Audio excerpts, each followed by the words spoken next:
All right. And so the only one we're missing is Mr. Mitchell. So why don't we, it's 12:46, so we can maybe get started with some preliminaries. I expect, do we have any idea, Ted, when Paul's likely to arrive? No, sir. I spoke with him this morning. He said he would be here. All right. Do you want to call him maybe and just see?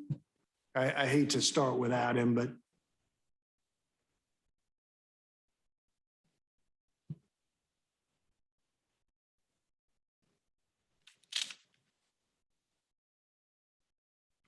And we continue to be in the nerve-wracking time where COVID still exists. We don't have a mask mandate in the courthouse. So if you want to wear the mask, you can. You don't have to wear the mask. I don't know what to do half the time. The other half of the time. Yeah.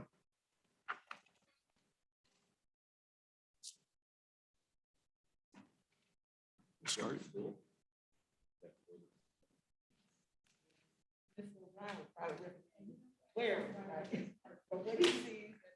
I believe He's on his way out. He's on his way. All right. So we'll give Paul a couple minutes. herd immunity. Percentage of the population carrying antibodies.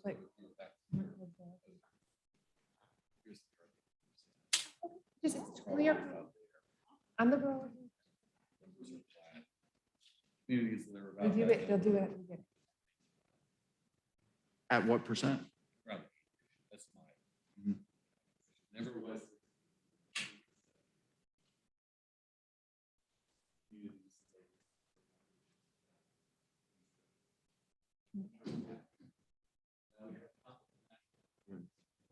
Yes.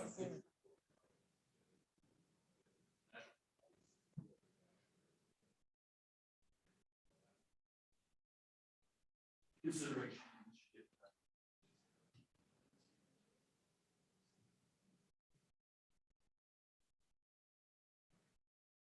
I'm tired of it. I don't think it cares, but.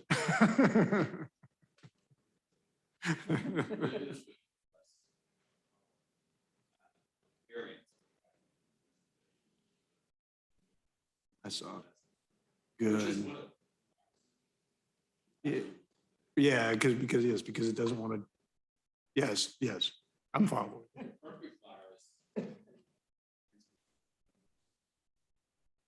Yeah. We are streaming now, by the way. We're streaming now. Although your microphone's not on, so nobody hears you talking about. I said your particular microphone is not on, so nobody hears you talking about Exactly. antibiotics. Right? Worth every nickel we paid for them.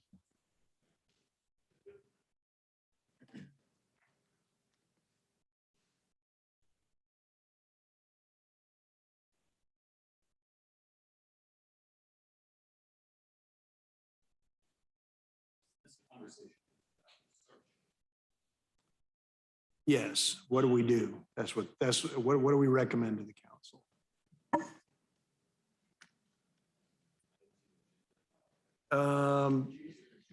Yeah, there is an agenda. Sorry about that. I didn't get one. You didn't email it, did you?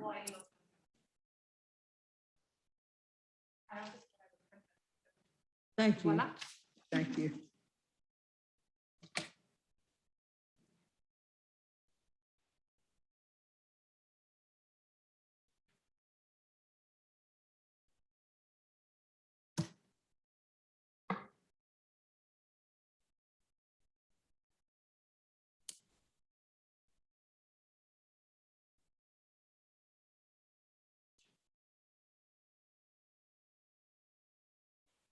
He says coming up. Is he coming up from? Oh, okay. Yeah. Yeah, well, and they're not fast on their best day. On the best day. Oh, there he is. There he is. Hey, Mr. Mitchell.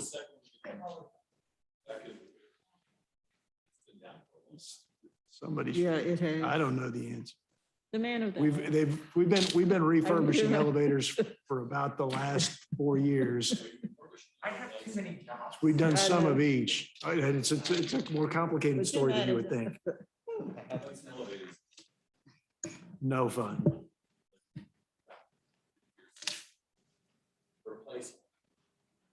It's no fun. Yeah. All right. So this is the Children's Services Council of Leon County Executive Director Search Committee, duly noticed public meeting of the Children's Services Council of Leon County Executive Director Search Committee. We'll call the meeting to order, and I'll ask Ms. McPhail to call the roll. Commissioner Cummings, Here. Mr. Mark Bryant, Paul Mitchell, Principal Connor, Chair Sostrom. I'm present. You have a quorum, Mr. Chair. All right, so the first item on the agenda is to approve the agenda, which is a work in progress for reasons that I'm sure everybody kind of understands. I mean, before we get to that, do we have public comment cards for now, Ms.? We do have one so far, but there may Well, be others. All right, so the agenda is, of course, public comment, and then we'll talk about the executive director selection, which basically involves, under the circumstances that we're in, what is this committee going to recommend process-wise to the council? I got some thoughts about that. I'm going to, even before we take public comment, I want to say I'm going to ask for a personal privilege and talk for about 3 minutes. I've timed it, so you can count on Do you want me to move to approve the me. agenda? Take time. Ron? But yes, if we could do that. I move approval of the agenda as prepared for our meeting today. And second? All right, any discussion of the agenda and any objections? So we'll show the agenda approved. All right, so before we get to the public comment, here's the situation that we're basically in. We are in a circumstance that we did not design and that we can't really control. We designed a responsible, kind of an orderly, reasonable process, and then reality does what reality does, which is we had planned to interview 3 people, and of the 3 that we designated, 2 dropped out. 2 withdrew. So, and that's why I canceled the last meeting, because the council, the full council had voted on us, voted to require us to send 2 names, and we don't have 2 names, and we don't have the ability really to, at that point, to interview enough people to have 2 names. That's the circumstance that we're in. And so the purpose of this meeting is to figure out, what do we do? I have gotten calls over the last couple of days from people who suggest that this is an alarming circumstance. That if we do this thing or don't do that thing, the house will burn down, the crops will not be harvested, and the sun will not come up. And the more I thought about it, Ted did what he does, which is give me a comprehensive thing to talk about. And the more I thought about it, the more I thought, well, this isn't alarming at all. We can't control everything. We play the hand we're dealt. And there's a range of options that we'll decide, from going ahead and hiring the person that's the last of the 3, all the way to starting the whole process over. I don't know what we'll do. And what we've got to do today is decide, we have consensus on a recommendation for the council on somewhere in those things, or something else that this creative group of people thinks is the right thing to do. But the more I thought about it, the less worried I was. Because when Ted gave me the "How did we get here" memo, he started on July 23 when we posted the position, which is when we started the search process, right? But that's not it. That's not the right date. The right date is May 6th. in terms of how we approach this. Because May 6th was our very first meeting. The very first meeting. I mean, I was scared because I didn't know any of you really. I didn't know how this was going to go. I've never started the Children's Services Council before, didn't know a thing about the trim, never hired a general counselor and an interim administrator. I'd never done the budget. I didn't know where we would get money to have the first thing that we needed to do. I knew nothing. Didn't know a thing about trim. Wish I didn't now. Can't unsee it, sir. But think of what we've done and think of how we did it. The decision that we make today is an important decision. But it's nowhere near as important as the foundation that we've built. The foundation of values, the foundation of process.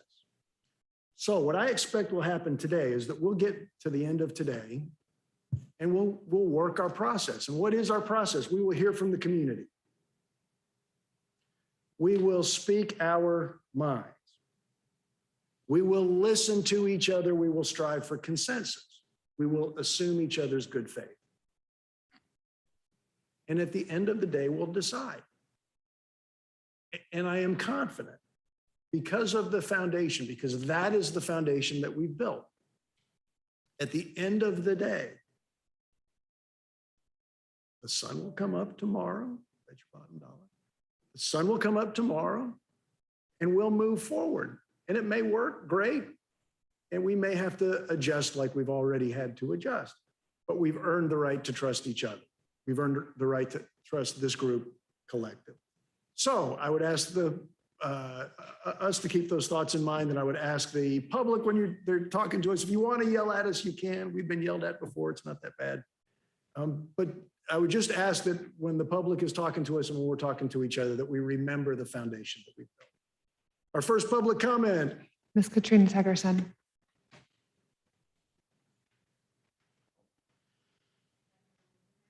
You can or you don't have to, however you're comfortable, ma'am. I want you to hear me clearly. We want to hear you. Thank you. Tell us your name. It's Katrina Tuggerson, Capital City Chamber of Commerce President. I just thought it was befitting for the chamber to weigh in today. I got numerous calls when you guys were forming for us to weigh in to make sure that the community, it was passed. And just, I'm sorry, but I didn't hear your name, Chief. Sherstrom. When you just mentioned that you didn't know that much about it, by me coming in to see early on at the Capital City Chamber, I didn't either, but I pulled it together and read about it.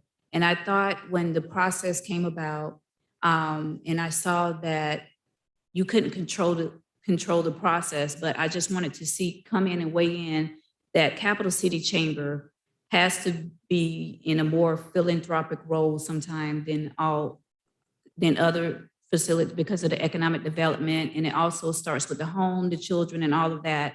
With that being said, the due process is very important on this. And I think you guys are all aware of that. And so we just want to make sure that one of the voices that the Capital City Chamber hold in this community is to be inclusive too. So you already know what it looks like. It looks like a Black female got to the end of got in position and she's not given the opportunity, not saying that she's not given the opportunity, but that's what it looks like to the community. And so that's why we wanted to weigh in to make sure that due process was set. Thank you so much. You're welcome. Thank you. Any other public comment, Ms. McPhail? All right, so going to the executive director selection process, how we got here. And this is going to Ted's timeline now. We posted the position on the 23rd, August 20th, it closed. We got 166 applications, 73 eliminated for not meeting technical requirements. Holly and Ted staff reviewed the 95 applications. August 24th through September 6th, committee provided the application. We scored the top 31. We also had a process where we could add to the 31. I think we added one or two names to that. September 8th, we narrowed the we narrowed the list down to what we thought were the top 8 candidates in open meeting. Then 2 of those candidates withdrew their name. Maybe we should have anticipated the circumstance that we're in today. 2 of the 8, leaving us 6 to be interviewed, which is what we did. September 20th and October 4th, we interviewed 6. 5. Just one. One more drop. One more dropped out. Ted, you left me hanging. Oh, and you know, one other thing I wanted to say too, we do have a giant miraculous backstop in this whole process, which is that Ted is with us until as long as we need him, which gives us a lot more flexibility because the coach doesn't turn into a pumpkin. But anyway, so we interviewed 5. Thank you for reminding me, Mr. Mitchell. And then on October 6th, we selected 3 for second interviews. And if you'll remember, the first interviews, Mr. O'Brien, they were extensive interviews. Mr. O'Brien, I think, accurately characterized those, and we limited ourselves in those interviews because they were screening interviews. We were trying to treat them as screening interviews because we had a lot of interviews to do, and it takes a long time. So we employed Dr. Croteau, and Dr. Croteau wrote questions for us, and we really tried to limit ourselves to those questions to give everybody a fair shake to be asked the same questions in the same way, and recognizing that in the second interview, that really was when we would have more and extensive and more individualized questions by the committee. And those were to be scheduled for Monday, this past Monday, October the 18th. 3 candidates, Ms. Green, Mr. Letsos, and Ms. Oddie. And on October 12, Ms. Oddie withdrew, and the Monday, the 18th, before the interview, Mr. Letsos withdrew, leaving Ms. Green as the only a candidate for the second interview. So that's how we got here. On September 23rd, before we did the interviews, before we were set for the final interviews, the full council voted to require the committee to recommend at least 2 names. So I heard from Mr. Granger, I heard from Mr. Rowe, and based on discussions with them, I thought we can't really comply with what the council had required of us. And then it didn't seem to me, and I think Ted confirmed with Ms. Green, that it didn't really seem fair to her to interview her with the possibility that then the council says, well, we want at least 2 names, like we said the first time. We meant what we said. And so I decided to go ahead and cancel our meeting on Monday, come here, see what consensus we could achieve, make a recommendation to the council, or at least report to the council. We may not achieve consensus. And then get direction from the council and move forward based on the direction. You know, the other thing we couldn't do, I forgot about this technical issue. On Monday, we really couldn't respond to the circumstance that we were in, that we only had 1 person, because it wasn't a publicly noticed meeting, it was a workshop. So we couldn't do anything other than have interviews on Monday. So the purpose of today's meeting is to decide how we should proceed and report our recommendation to the council later this afternoon. So what I would propose is that we speak our minds. So Commissioner Cummings, tell us what you think. Thank you, Mr. Chair. And I appreciate the summary you've given us this morning. Remind us of where we started and pretty much where we are now. I'm proud of. I'm proud of the committee as well. And I'm proud of you as chair. You've just done a great job, you know, keeping us on task. But I agree with you too, to the extent that we are faced with a circumstance out of our control. Certainly not out of our, certainly not in our control, number 1. Number 2, and I do believe that this council has moved forward even from the beginning, that this committee has moved forward, in good faith, done a yeoman's job in tackling all the applications, reviewing them and scoring them. I believe as we sit here today, we had analyzed, scrutinized, come to a consensus of the top 3 candidates. And I firmly believe they were the top 3 stellar candidates. Through no fault of ours, 2 of the great candidates withdrew. But we are still left with 1 great candidate. I mean, we had the cream of the crop, in my opinion, the top 3. We are still left with 1 cream of the crop. And I am in the position, I'm prepared to recommend that we move forward with that 1 candidate that's left, present that candidate to the full body and see if the full body will amend, withdraw its decision based on the circumstances we find ourselves in today, and accept that 1 candidate who is one of the 3 cream of the crops as our recommendation for executive director of the Children's Services Council. If all of us are in agreement, that's providing we are all in agreement that this is still a great candidate, one of the top 3, and is poised and prepared to perform the services as executive director of the Children's Services Council. So my vote is to move forward, not start over, move forward with what we have. Mr. O'Brien? A point, I do agree that all 3 candidates that we had were quality candidates and certainly worthy of being moved to the next level. But there is a process. I don't like backing into a candidate, first of all. That just doesn't feel right. And I think people expect more of us. But the more pertinent point is that we only went through a screening interview. I would never hire a candidate, period, after just the screening questions we asked, because we never got into the details of how they would perform, how they engage, et cetera. At a minimum, I would think that we would want to go through that next level of interview, because it could be that we would have interviewed all 3 and not recommended any of them. But I just think that we started down the process. We haven't completed the process.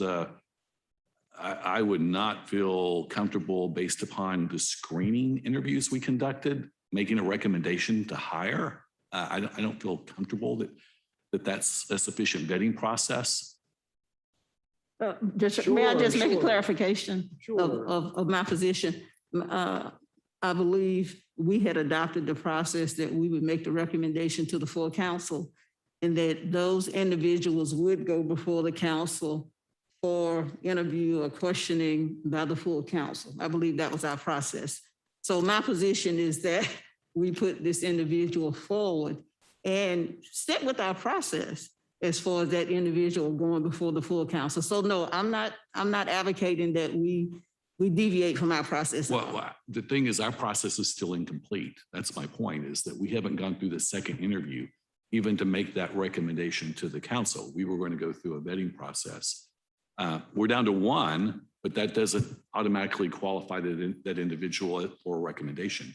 I think there's a more in-depth, more critical type of interview that we need to go through to determine if the person is indeed, I think very likely, but at the same time, I think that we have still an incomplete process. And I think the council as a whole have given us that responsibility. It's our duty to fulfill that responsibility. All right, so let me interrupt just briefly. Do you want to go finish? Yeah, I just in response to Mr. O'Brien, what I'm saying is that should still be part of the process. I'm not saying deviate from any of the process at all. Okay, thank you, Your Honor. I didn't mean to interrupt you. I'm sorry. No, but yeah. All right, so I'm going to interrupt our discussion because we have 3 comment cards. And so go ahead and take the public comment. I should have said this before the public comment. We do now have we actually adopted a public comment policy? We've been abiding by this policy. Today it will be All right, formalized. it's pretty straightforward. I think it's the same policy that the county files. If you want to talk, fill out a card, give it to Ms. McPhail. 3-minute comments. We don't have too many that we need to try and limit it today. Come forward, state your name and address. Address the full committee, not in any individual, no dialogue, no. This isn't a time to ask questions of the council. This is the time for you to be heard with your opinions. So first is Mr. K. Lenoris Barber. I'm gonna go in alphabetical order.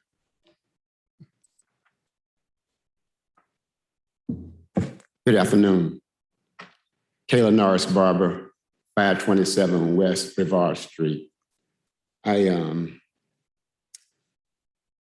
walked into the room. I just looked at the optics. Now, mind you, the children's service is fun. People are very skeptical about voting for it in the first place because they say, what are we going to do with this money? This money is going to go to serve our children, and most of the children that are in poverty, and most of the children that are poverty are Black children.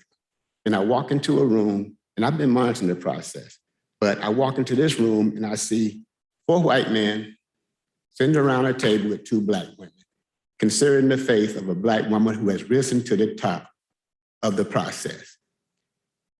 So I'm here to encourage you, move her name forward, take it before the larger body and let them decide. Thank you. Thank you so much, Mr. Barber. Commissioner Proctor. We're honored by your presence, sir. Thank you, Judge. Members of the council, I'm Bill Proctor, 301 South Monroe Street. Mr. O'Brien, the interview was aborted. The candidate was prepared, willing, ready, and able. That it did not go through was no fault of her own. I was in this building a few years ago when Ayan Sancho walked up the stairway at 12:05 to say that Manny Joannis, the commissioner of the District 3, had failed to qualify. A guy named Dan Winchester, who nobody knew, had signed up to run, was not expected to win.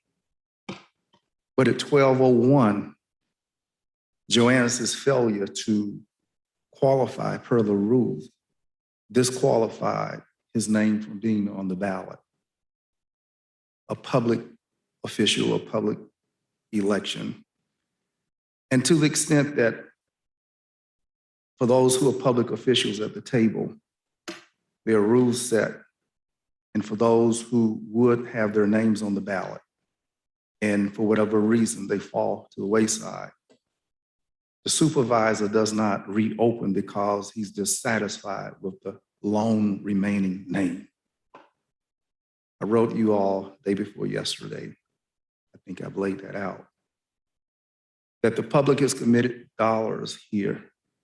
There's a protocol, there are processes for which you owe for a public dollar.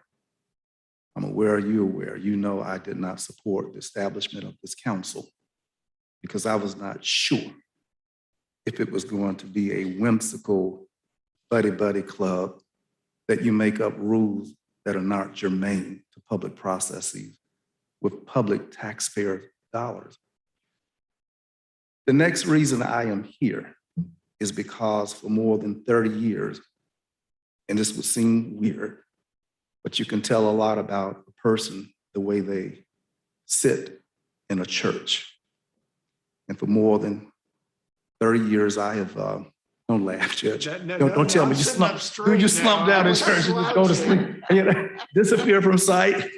And sometimes the pastor's saying things, Mr. Barber, that, you're told, but sitting there at Bethel AME Church over the years to see who comes in, who's looking forward, and you look them dead in the eye, I've always been impressed by the stature of the candidate who you have. More importantly, to Children's Services, out of all the candidates who you have before you, this lady adopted 3 children. Adopted. That's all hard. And when I think of the bearings of the lone candidate, whose name I hope you would follow, the recommendations of Commissioner Cummings, she's, before there was a children's council, she has practiced those type outreach efforts. Comes to church with children, sitting on her row, the friends of her children. Her heart speaks more than what anything for prerequisites to be your executive director. I'm encouraging you to follow a process of expectation consistent with what I've outlined. And it's my hope that the remaining name seeker, Trueblood Green, will be the person that you would endorse and let go forward, because she knows where 32304 is. She knows where South City is. She was raised in District 1, schooled in District 1, went to college in District 1, and has those command of nuances, which somebody from any place else, for the children who are most in need, I think it's in her antenna in a way that you just could not imagine. Thank you, Judge. Thank you, Council. Thank you so much. So I'm not sure, a little bit of a shaky handwriting here. Go ahead, tell us your name. My name is Whitfield Leland. I'm the Executive Director of Community Roundtable. And I've been following this process. And the candidate that you all have before you, in my mind, besides the one out of Tennessee that those was the top 2 candidates. At the end of the day, the 3 that y'all put forth, 2 of them declined. And I'm with Mr. Barber and Commissioner Proctor. We don't start that process. We move this one forward. If we get it to the body and the body say, hey, we wanted 2, then we go get 2. But at the end of the day, when I heard what was happening, you know, the first thing came to my mind, Chief Revel situation, hiring a police chief. At the end of the day, if they fall out, we don't bring nobody else. If they fall out, we go with who we got. And I'm saying this because, speaking with the people in the community, I wasn't for this. And I wasn't for it because of this same reason. Like, we laid it out, and now it's like, even though we only have 1 candidate and the body asks for 2, so what we do, we put Ms. Green on hold and go get another candidate. So that means we're starting the process over, and we're delaying getting the Children's Service Counselors active. And to be totally honest, I'm gonna be straight up with y'all. At the end of the day, the people the Children's Service Council is supposed to, that's really going to affect, they are Black. And I'm gonna be honest, at the end of the day, that lady have walked these streets, she know these streets, and she have a relationship in these streets. And to get what we need to get, that's what we need in somebody that's not afraid to go to 32304, go to Frenchtown, go to Bond, shake hands with the homeless.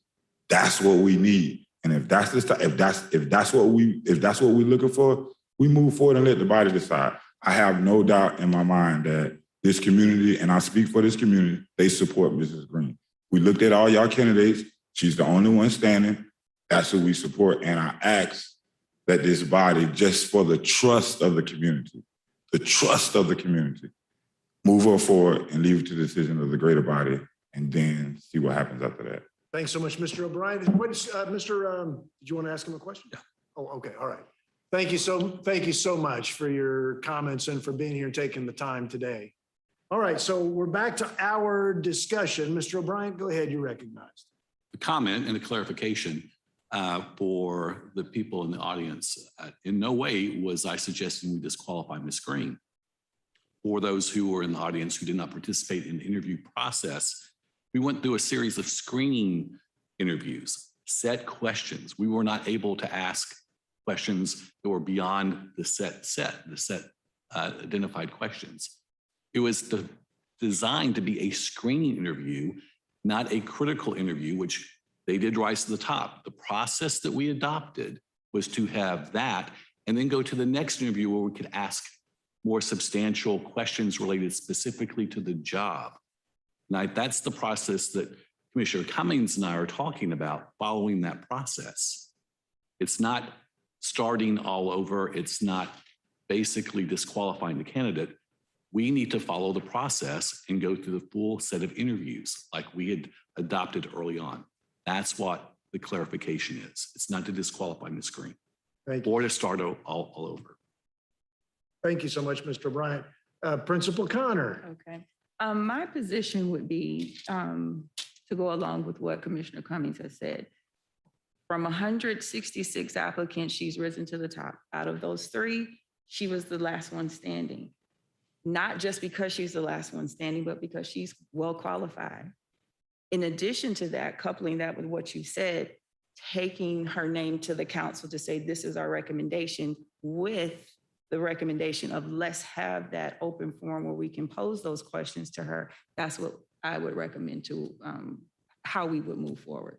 That we choose Ms. Green as our person. And then the next level would be that we share our question, we'll pose our questions to her to have her give a response. And then we make a decision based on that. Thank you so much, Principal. I didn't mean to cut you off. Were you? I'm done. Yes. Mr. Mitchell, your thoughts? All right, my thoughts are this. I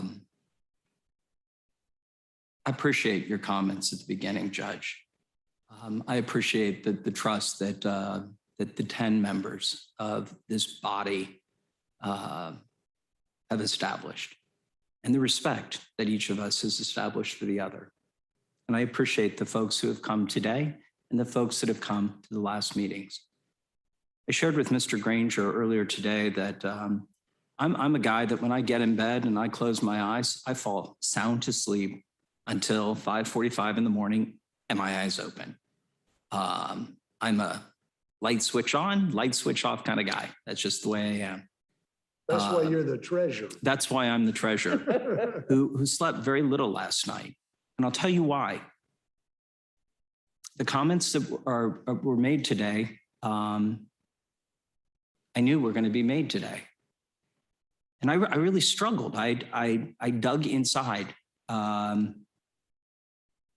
Ms. Green was not someone that I even thought to grade her application. I was encouraged to change my mind, and I did. I don't care the color of someone's skin, and I don't care their gender.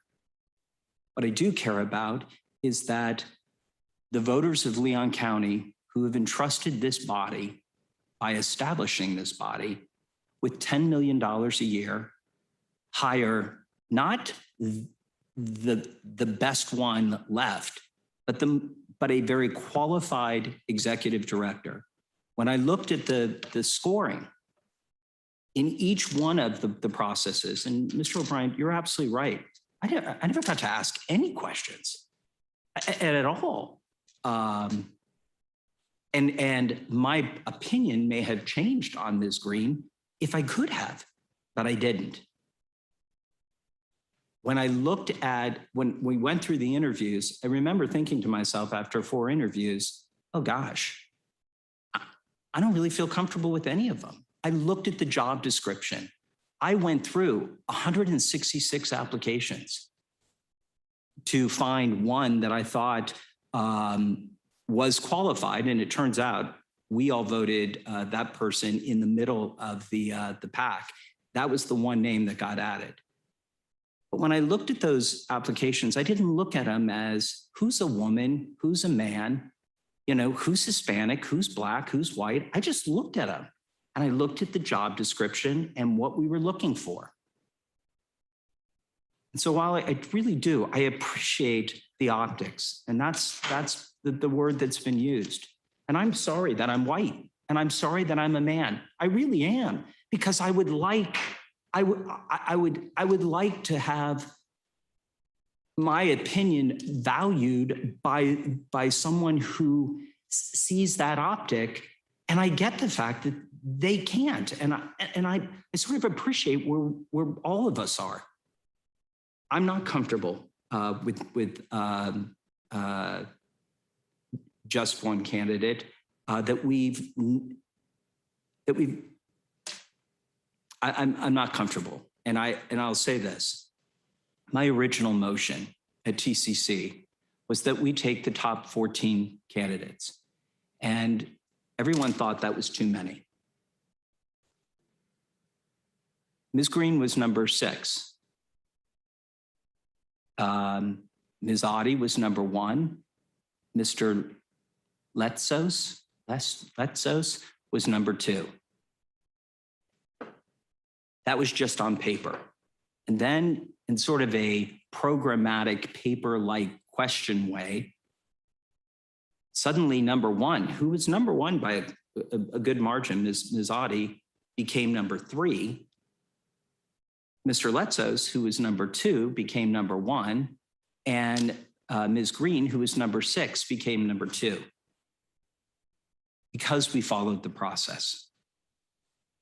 The process involves a second interview, and it involves a second interview where not just the 5 of us as an evaluation committee, but the 10 of us can look at a series of qualifications and figure out, are we getting this right?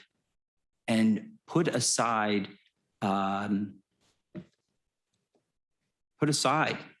color and our gender and our physical addresses. I mean, candidly, Ms. Green lives in my zip code. She was right down the street from me in High Grove. To me, that doesn't disqualify her. I think, at all. So those are my feelings. I don't have, I think I'm very open to admitting when I'm wrong, and I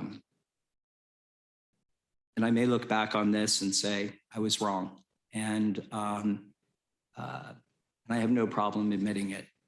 I remember making a strong argument that we didn't need a headhunting firm, and Ted was a fan of doing it. We got 166 applications. By the way, as the guy who looked at them all, there were many in that 166. I was all excited, like, hey, see, we don't need a headhunting firm.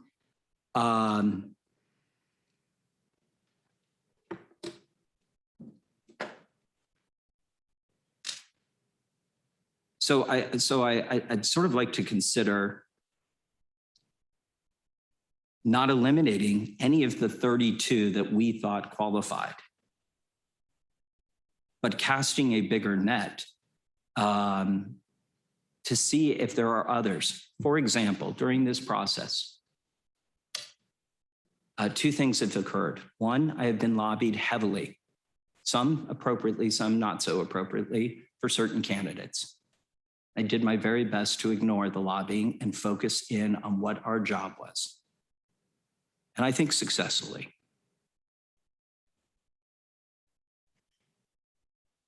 The second thing is,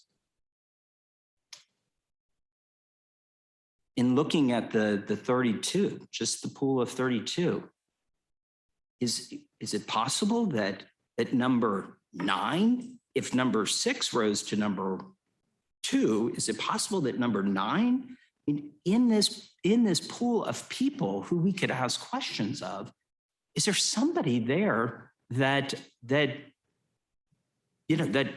like I want to feel what I felt when Mr. Letzos interviewed?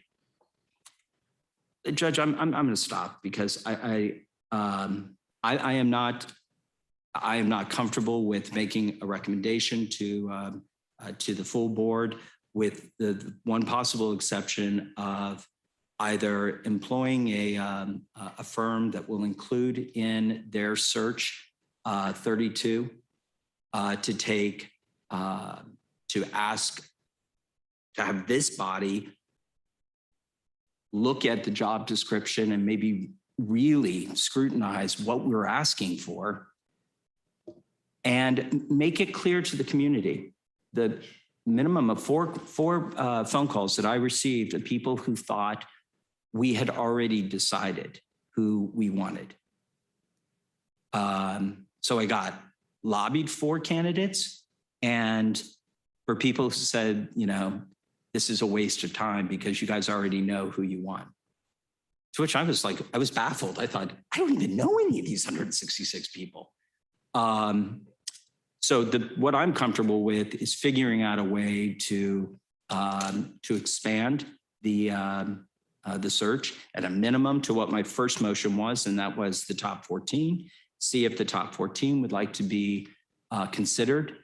Put whichever ones of those that are interested in through the same first round of questions, and see if there's, you know, others who stand out, with the idea that once again we would bring forward to the full council several names, couple names, 2, 3, whatever it is, with a possible recommendation of one that stood out above all the others.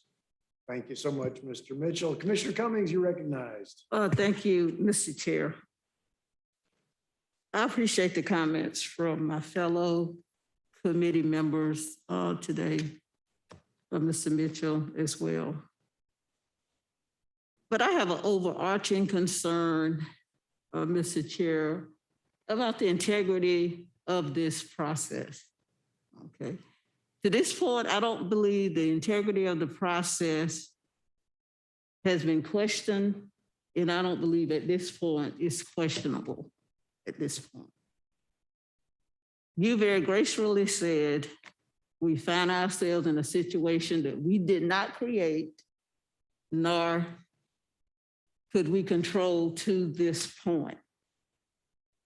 I firmly believe that opening up the process, going back, looking at 34, hiring a headhunter, even interviewing another 8, I believe that questions the integrity of the process.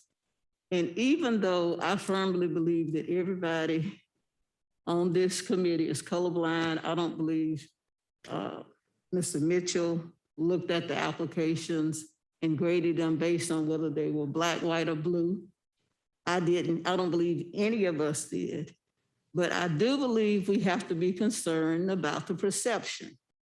And we already know what some of the perception is in the community based on articles that have been in the newspaper Sunday, I think yesterday, and based on presentations that have been made to us today. And of course, we know we were here. We know the cynicism about the Children's Services Council. We know that there were campaigns against the council.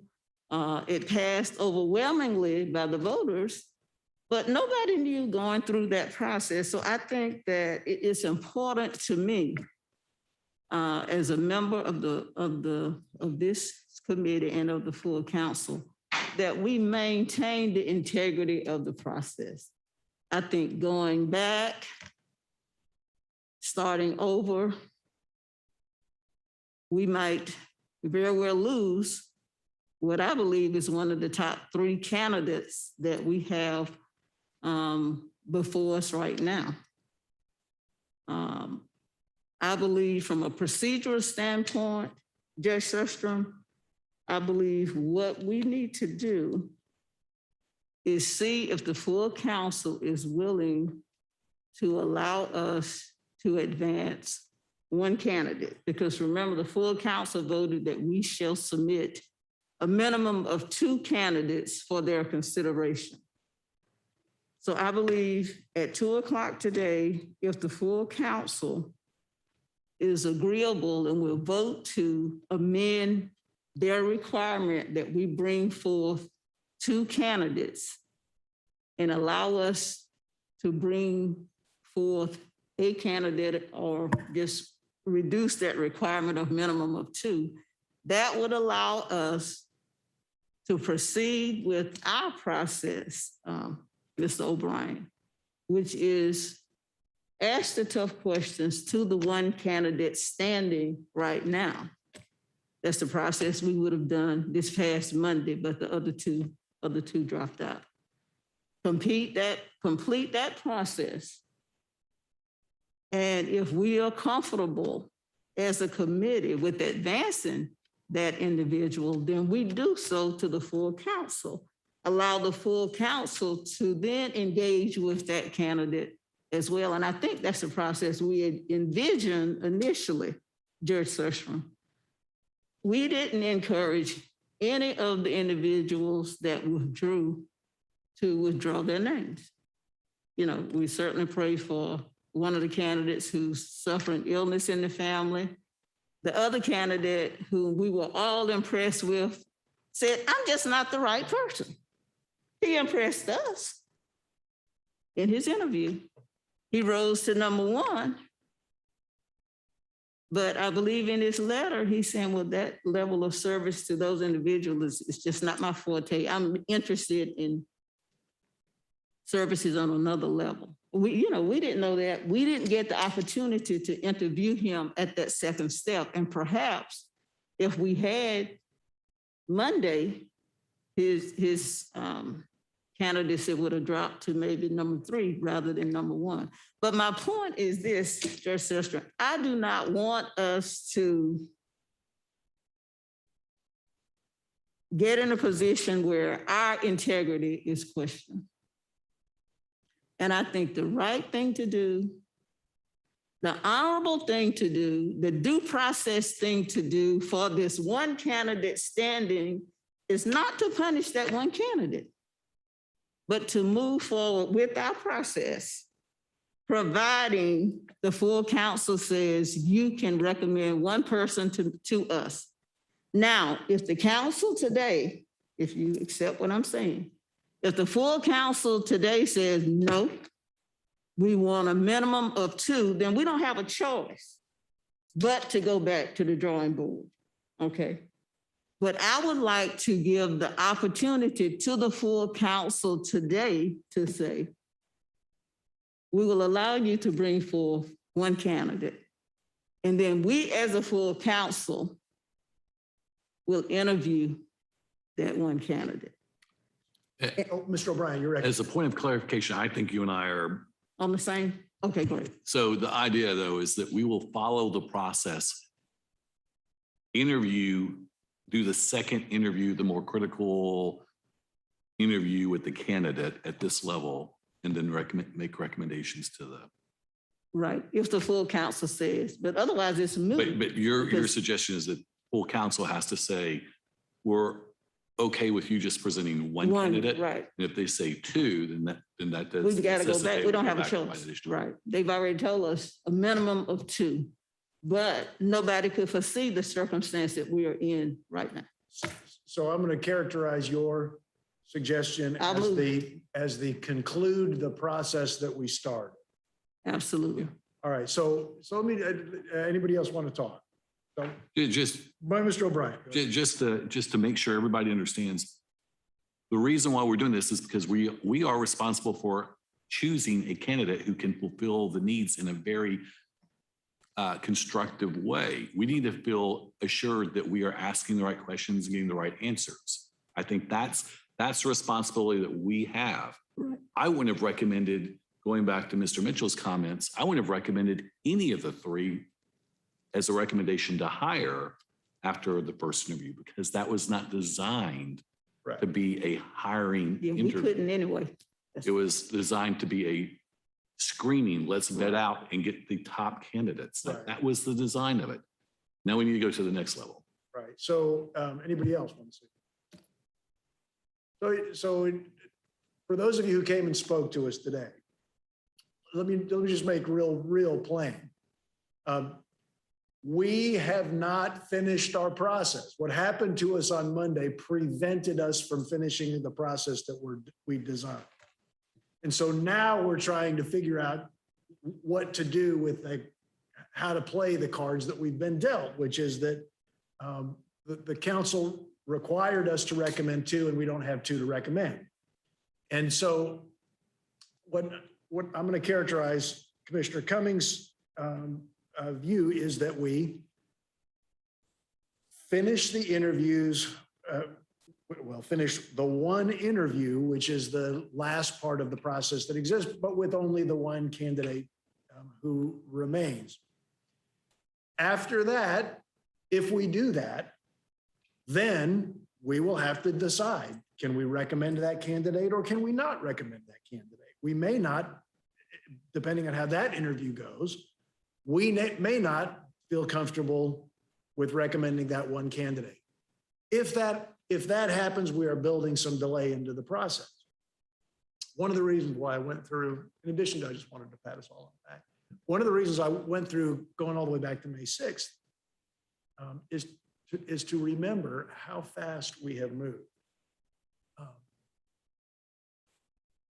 One thing that is also going on in parallel, the great Dr. Glenn has been running our needs assessment ITN.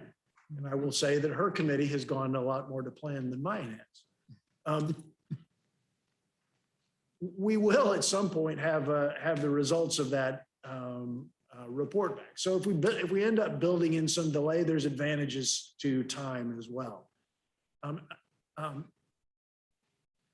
All of that being said, I'm beginning to sense that there's a consensus. Now, consensus does not mean unanimity.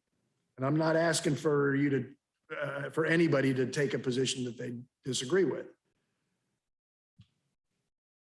But the consensus, it sounds like to me, is that we do the next interview with Dr. Green, ask the more tailored, individualized questions that each one of us wants to ask of her. And essentially we're putting off until we've finished our process what that decision is. That's kind of the way I'm characterizing it. And is that, I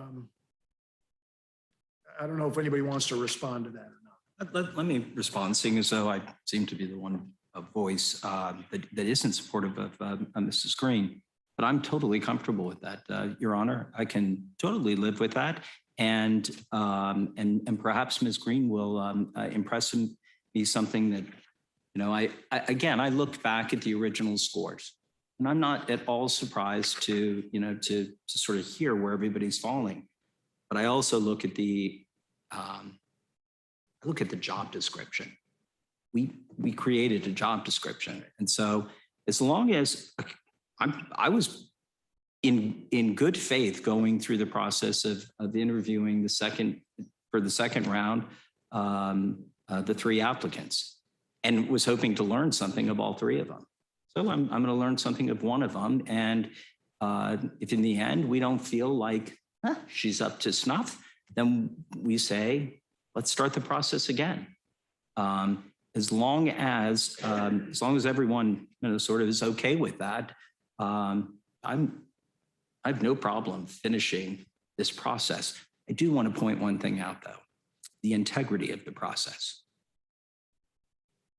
And I don't know if everyone is listening, but I'm hoping that those who are interested are. I would appreciate not being contacted about this issue at all by anyone. And thank you, sir. Thank you so much, Mr. Mitchell. Mr. Bryant. Like Mr. Mitchell, I can't count how many phone calls. Pro, con, all candidates throughout this entire process. And again, I've tried to push those aside and really look for what is our responsibility that is to pick the best candidate to really drive this process.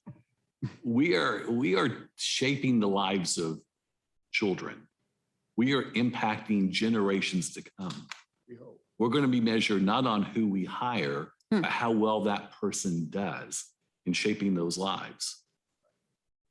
So we need to make sure, and this is again to everybody listening, that we go through the process of hiring the best person. Because this is not a political process. This is not an election. This is picking someone who really is going to do the very best job of engaging and really reshaping or shaping lives, giving people, giving kids in particular, a fighting chance to be successful in life. And that's not a small thing. And hopefully we can eliminate the lobbying and the politics and all of that. We just need to be focused on hiring the right person. If we hire the right person, then we'll be fine.